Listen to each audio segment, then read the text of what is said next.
Guys, how much was it them, grinding this game into almost to a halt? Yeah, I mean, you said it was a weird game, especially in that first half and that second quarter. The whistle was blown so much, we couldn't get into a rhythm. We did a good job of coming out in the first quarter, but the game just got unraveled with it, all the calls that was going on. We got in foul trouble. Some of our big key guys, Channy, Kev, Swish, got in foul trouble, and they just broke our rhythm. They did a great job. I mean, those guys played desperate basketball, and with them going, losing the last three, so they played some good ball, and we got to figure it out. Which we will. Are you surprised at all that the same problems that you had in Milwaukee were largely the same tonight in terms of turnovers, not sharing the ball as well, those sorts of things? Well, I mean, I think some of our turnovers were forced. Some of them was attack turnovers. I think one of my turnovers was unforced. I think, Tristan hit me down the lane on one. I kind of misbobbled it and tried to kick it out for Swish, and Bahamute got his hands on that one. I think the one that was careless was probably at the end of the second quarter, but I thought I had RJ streaking down the court. We got to get the ball popping a little bit more, but it's easy to say that when you don't make shots, as well. So, we'll figure out, offensively what we need to do better. And, Coach is tinkering with a little, some lineup changes, some personnel things right now, which we'll figure out as well. Okay.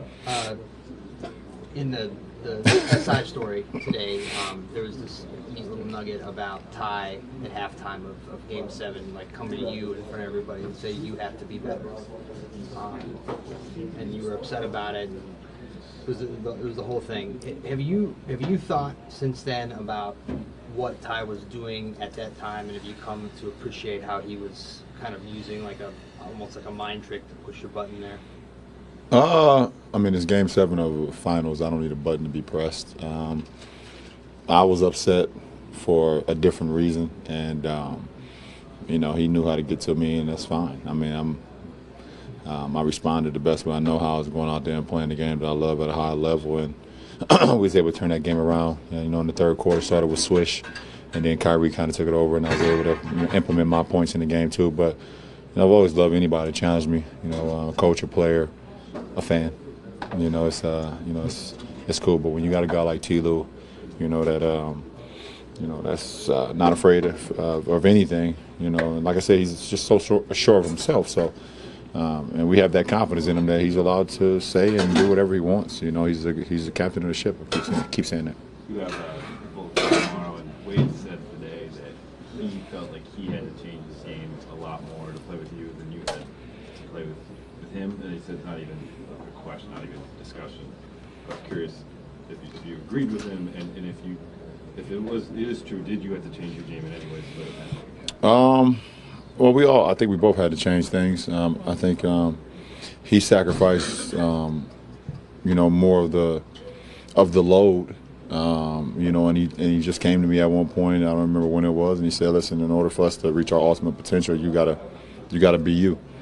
You gotta lead this team, and I'm gonna take a step backwards, but I'm here the whole ride." And and that was, for a guy that.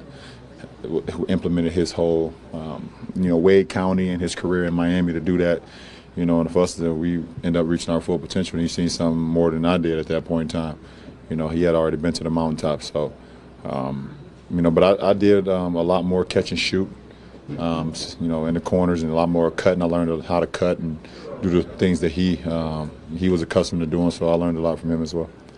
Coach Lue said that tonight, the Clippers were more desperate for a win coming off a 3-game losing streak.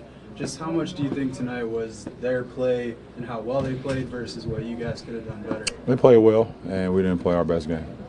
LeBron, I mean, so many of us have been around for the last couple of years, and we would know what this room would be like after two losses like this 2 years ago or last year, and this year, obviously, the feeling's different. Like things are going to be okay. What is that a result of?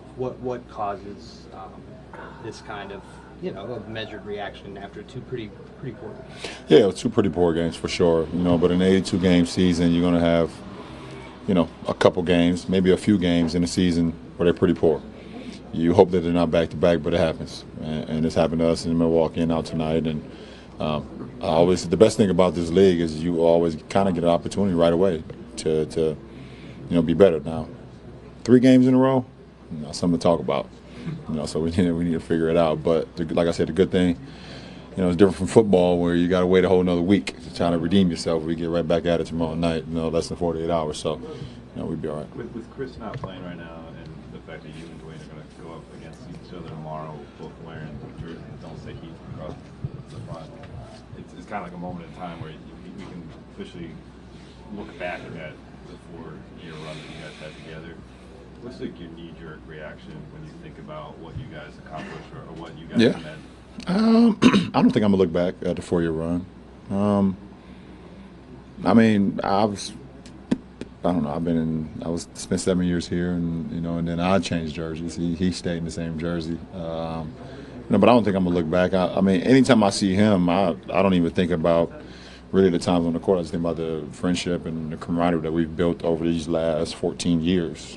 We got so many memories, off the floor, and obviously you guys know about what happened on the court. But those things is always going to be there. And, we know what we accomplished, what we wanted to accomplish even more. But it's a new day, it's a new time, and I don't think I'm going to look back on it too much. Part of that friendship is having to wear the Cubs uniform. Will you walk briskly through the United Center to the locker room? Fred, I thought you was on my side. You want to really remind me about that?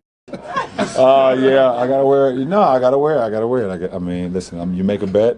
Last year, I think I lost to Draymond in the Ohio State, Michigan State. I sent my wine to him. I filled my bets. Now I lost to D Wade in the World Series, so now I gotta wear my Cubs uniform to the game tomorrow. So don't make fun of me, guys. What number is it? I don't know. I have no idea. It's.